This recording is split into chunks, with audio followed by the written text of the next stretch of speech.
Lo dijo en la primera hora.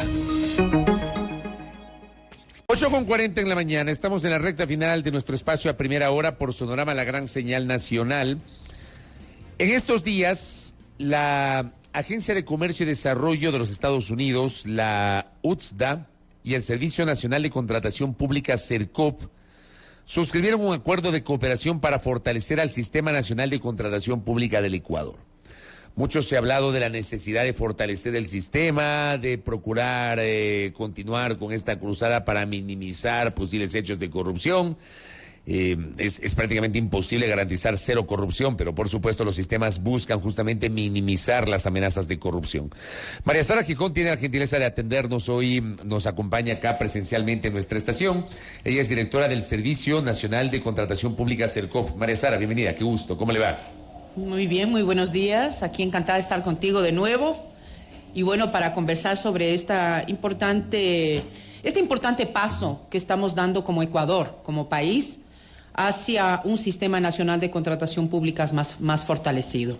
En ese sentido, efectivamente, el día lunes, en Cancillería, se suscribió en la mañana el memorando de entendimiento entre USTDA, que es la Agencia de Comercio y Desarrollo de Estados Unidos, la US Trade and Development Agency, y el Servicio Nacional de Contratación Pública, obviamente en representación de todo el Sistema Nacional de Contratación Pública, bueno, para empezar, valdría mencionar que este es un trabajo que hemos venido desarrollando desde hace 1 año y medio más o menos, y finalmente ya se aterriza primero en la firma del memorando de entendimiento, y después 3 días seguidos, el 14, el 15 y el 16, es decir, hasta el día de ayer, tuvo lugar un importante taller de trabajo con distintos servidores públicos, no solamente servidores del SERCOP, sino de varias otras instituciones, como la Procuraduría General del Estado, la Contraloría, de varios ministerios, de varias superintendencias, etcétera,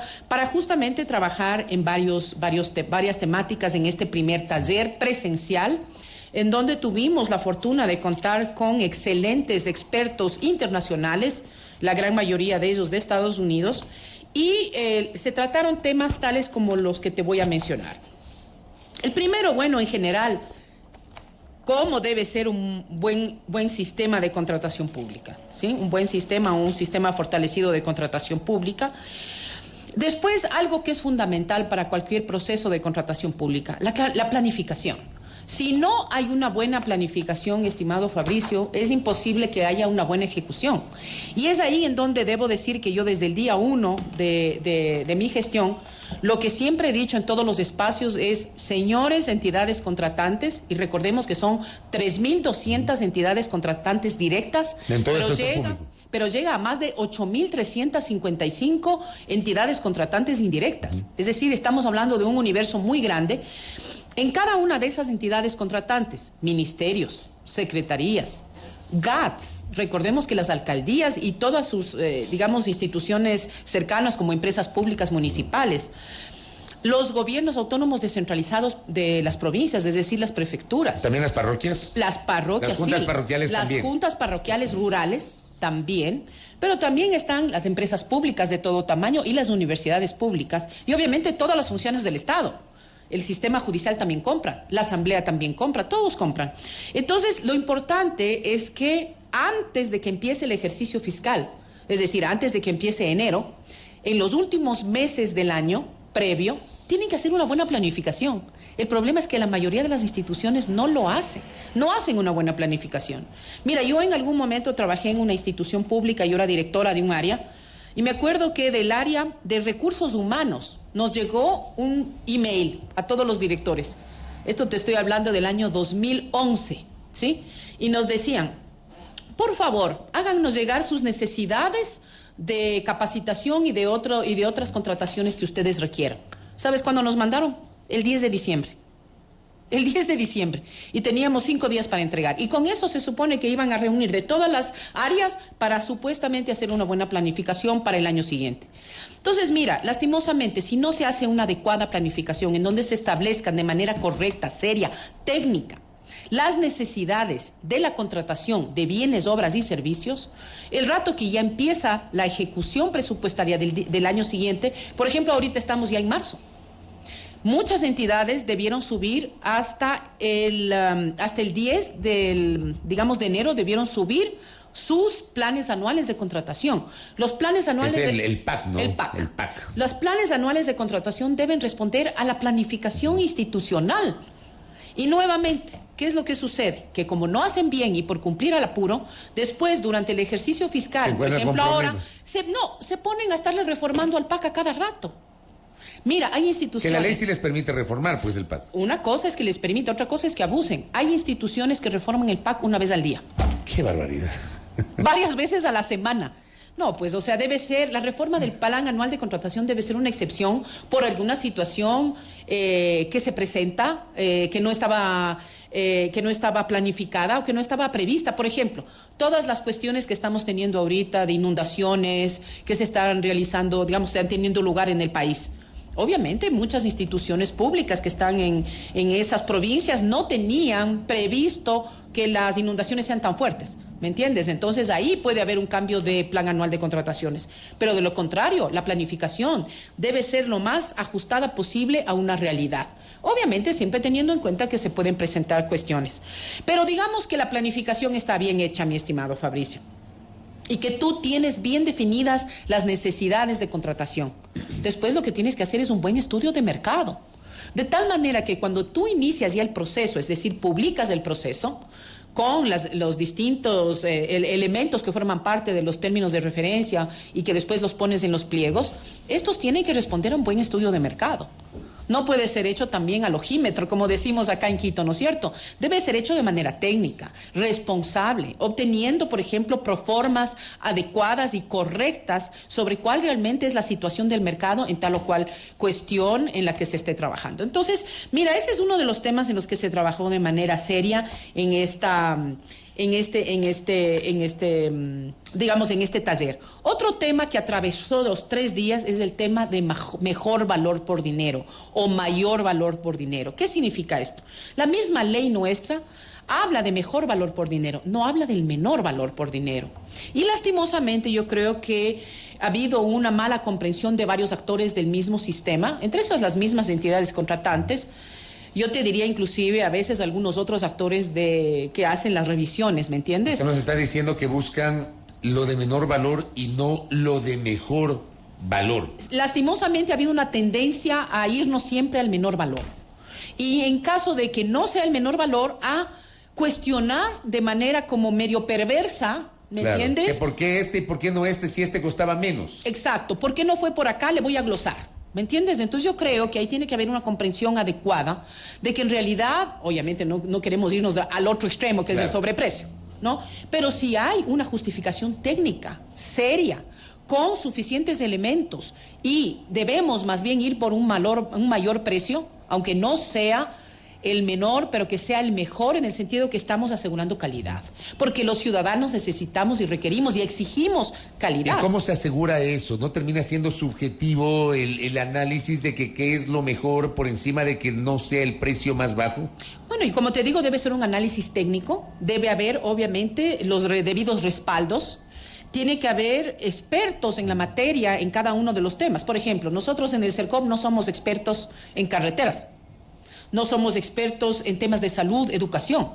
No somos expertos en temas energéticos. ¿Quiénes son los expertos? Los entes rectores. ¿Quién es el ente rector de educación? El Ministerio de Educación. ¿Quién es el ente rector de salud? El Ministerio de Salud Pública. ¿Quién es el ente rector de todas las distintas energías? El Ministerio de Energía. Entonces, cada uno de estos ministerios que son entes rectores son quienes definen, ¿no es cierto?, los estándares de calidad de cada uno de los productos, ¿sí? Entonces, estos son temas muy importantes. Después, cuando nosotros ya estamos hablando de la catalogación, por ejemplo, catalogación de todo tipo de bienes, ahí es importantísimo porque nosotros podemos, el ente rector, por ejemplo, de cada una de estos sectores, es el que define las fichas técnicas. No sé si has escuchado antes de esto. Las fichas técnicas en donde están los distintos elementos relacionados con la calidad, ¿no es cierto? Y sobre la base de esas fichas técnicas uno va después a establecer un estudio de mercado para saber cuál es el precio referencial de ese bien o servicio. Y sobre la base de eso inicia un proceso competitivo entre distintos proveedores para que si aquellos que sí cumplen con todas las especificaciones de la ficha técnica y todas las especificaciones legales pueden entrar a catalogar sus bienes o servicios en el catálogo electrónico del CERCOP, que es una tienda virtual, ¿no? Yo siempre le digo que es como un Amazon del Estado. Es importante entonces que los convenios marco que firman cada uno de los proveedores, en este caso sí, ya con el CERCOP para entrar al catálogo, esos convenios marco también estén bien definidos. Y sobre todo algo que yo insisto una y otra vez, tenemos que cuidar esos catálogos. Y cuando digo cuidar, ¿a qué me refiero? Hoy estamos en marzo del 2023, pero no sabemos qué puede pasar con el mercado en 6 meses, en un año.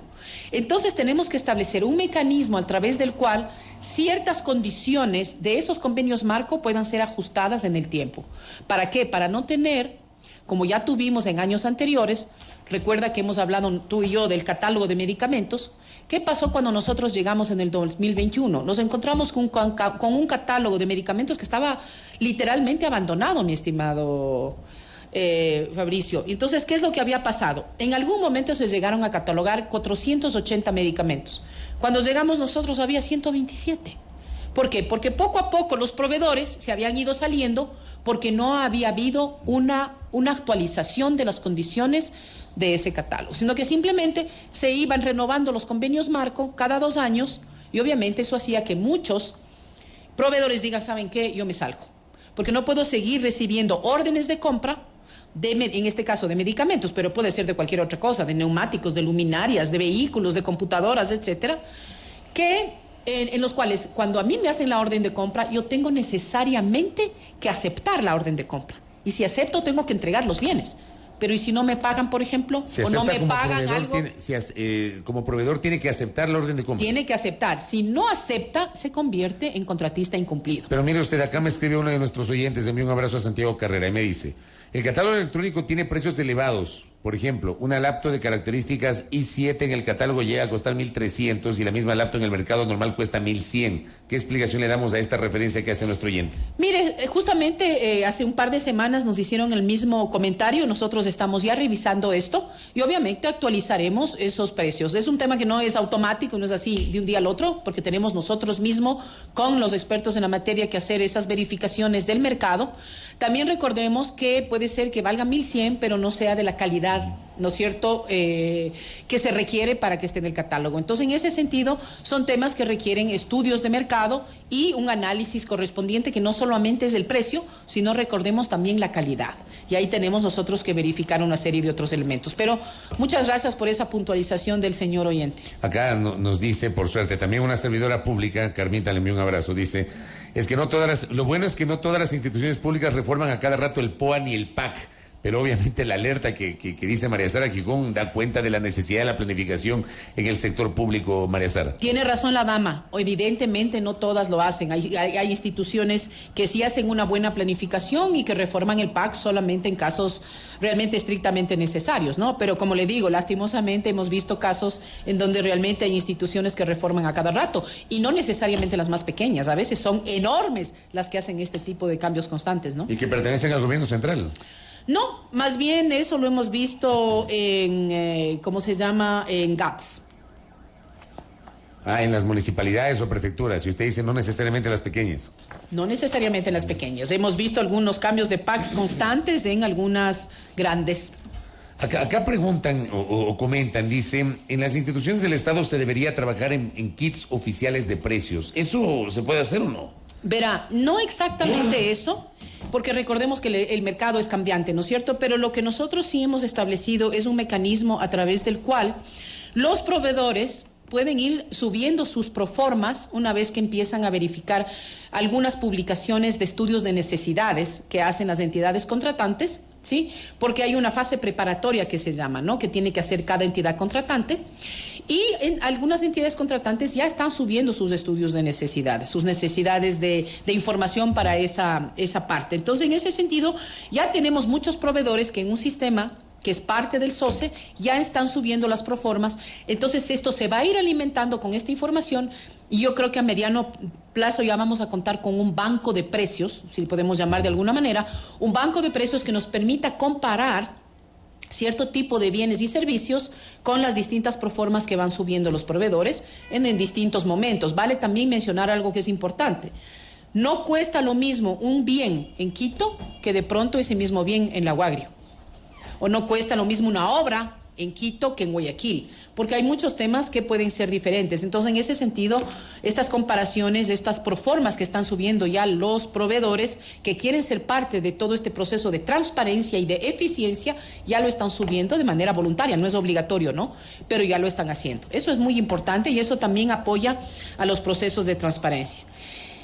Algo que es importante dentro de todo este contexto es el análisis del costo de todo el ciclo de vida de los bienes y servicios que van a ser contratados por, obviamente, las entidades contratantes, que van a ser comprados. En ese sentido, nosotros, y esta no creo que te conté esta primicia, porque ya no me acuerdo cuándo fue la última vez que vine, pero ya es bastante tiempo. Hace algunos meses. Pero el 27 de octubre del año pasado, del 2022, firmé yo la resolución 0130, con lo cual se elevó a política pública la Estrategia Nacional de Compras Públicas Sostenibles. Y este es un tema que tiene mucho que ver justamente con el ciclo de vida del bien, producto o inclusive la obra que se va a contratar. ¿A qué me refiero? Me refiero a que es importante que tengamos en consideración de dónde provienen esos bienes, cómo se están produciendo. Por ejemplo, no es posible que el Estado ecuatoriano, que en el año 2022 compró 7.698.1 millones de dólares, repito el dato, 7.698.1 millones de dólares, 7.000 millones de dólares, ¿no? Eso equivale al 6.6% del PIB y al 22.7% del presupuesto general del Estado. Estamos hablando de ingentes recursos por parte de ese número importante que te comenté de entidades contratantes. Pero no puede ser que, más allá de ser los mayores compradores de una nación, no seamos los mejores. ¿A qué me refiero? Estamos en un país megadiverso. Somos uno de los 17 países megadiversos del planeta. Tenemos que cuidar el ambiente, tenemos que cuidar nuestros ríos, nuestras tierras. Entonces tenemos que saber cómo se están produciendo esos bienes que nosotros estamos comprando. Y cuando digo nosotros, me refiero a los ciudadanos, porque ¿de dónde sale el dinero para la compra pública, mi querido Fabricio? De nuestros impuestos. Lo que los gringos dicen taxpayers' money. El dinero de los contribuyentes, nuestro dinero, nuestros recursos, pero además son nuestros recursos para servirnos a nosotros mismos, porque todas esas compras públicas que se hacen son ¿para qué? Para brindar servicios públicos a los ciudadanos. Tenemos que asegurarnos de eso. Entonces, esta Estrategia Nacional de Compras Públicas Sostenibles, que ya existe y que ya la estamos aterrizando en temas concretos, fíjate que hace 2 semanas firmé los primeros 3 convenios marco, justamente para subir al catálogo electrónico de neumáticos con criterios de sostenibilidad. ¿Qué significa esto? No solamente que están bien hechos, que van a durar, ¿sí?, sino que además, una vez que se tengan que cambiar los neumáticos de los miles de vehículos, probablemente cientos de miles de vehículos que existen en el Estado, ¿no es cierto?, esos millones de llantas, como les decimos aquí en el Ecuador, ¿no es cierto?, esos millones de neumáticos que se tienen que cambiar tengan un fin. O sea, esos no sean desechos que después se convierten en basura y que pueden además generar enfermedades, ¿no?, sino que se conviertan en residuos que después puedan entrar nuevamente a algún mecanismo de, digamos, de un nuevo producto, ¿sí? O que haya algún otro mecanismo de desechar de manera adecuada y segura ese tipo de, digamos, de neumáticos usados. Entonces, es muy importante ese tema. Otro tema que es importante, recordemos que el Ecuador desde el 2009, al igual que muchos otros países, entró en la contratación pública electrónica. Es decir, todos los procedimientos de contratación pública en el Ecuador y en muchas otras partes del mundo se realizan a través de un sistema informático. En el caso ecuatoriano es el SOCE. Pero nosotros tenemos que asegurarnos que esa información que es pública también sea cuidada, es decir, esté segura. Y que además todas las instituciones públicas de todo el país, desde los municipios, prefecturas, juntas parroquiales y todos los que ya mencioné, tengan mucho cuidado de cómo hacen las contrataciones de los temas de información y comunicación, ¿sí? Es decir, que todo esto esté dentro de los estándares de ciberseguridad que se llama. Mira que hemos visto el año pasado 2 ataques importantes que tuvieron lugar, uno en un sector privado y otro en un sector público. Tenemos que cuidar. Realmente el Mintel, y ahí debo decir, la ministra Viana Maíno y todo su equipo hacen un trabajo muy importante en todo un proceso y toda una estrategia de transformación digital que justamente va hacia el cuidado de la información, porque es información de los ciudadanos, ¿no? María Sara, para cerrar, porque se me terminó el tiempo. Brevísimo, brevísimo. Me piden si puede indicar el valor total de compra pública planificado para este año, para 2023. Con eso termino, tenga la bondad. Ese dato no te puedo dar este rato, no, porque tú sabes que puede cambiar todo el tiempo. O sea, no hay un dato base de eso. No hay un dato base, pero sí te puedo decir cómo ha cambiado la contratación pública en los últimos 3 años. Fíjate, el 2020 la contratación pública fueron 5.072 millones de dólares. El 2021, 5.320. El 2022, ya con reactivación económica, justamente sobre la base de todo el tema que hubo de la vacunación, que nos permitió salir rápidamente nuevamente a trabajar y a ir generando más recursos y a que muchas empresas nuevas se creen. Así como lastimosamente y tristemente entre el 2016 y el 2020 muchas empresas cerraron, a partir del 2021 empezaron a haber nuevas empresas. Correcto. Entonces, del 2022 vis-a-vis el 2021, casi el 50% más de compra pública. Eso obviamente genera impuestos y genera una serie de cosas importantes y sobre todo, ¿qué? Empleo. Esperamos, eso sí, para este año, obra pública. El ministro de Transporte y Obra Pública, Darío Herrera, fíjate que ayer ya firmó estos contratos con la empresa coreana para 2 vías importantísimas. La vía Quito-Guayaquil y Cuenca-Guayaquil. Esas son 2 vías importantes y mira, entre 10.000 y 14.000 nuevos empleos solo en eso. Así que directos, ¿no? Y los indirectos serán más. Así que yo creo que tenemos que ser optimistas.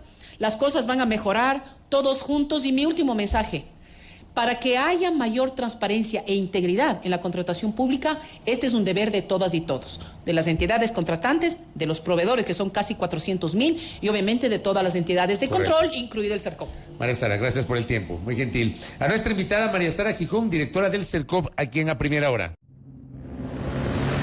Primera Plana, todas las noticias, todas las voces.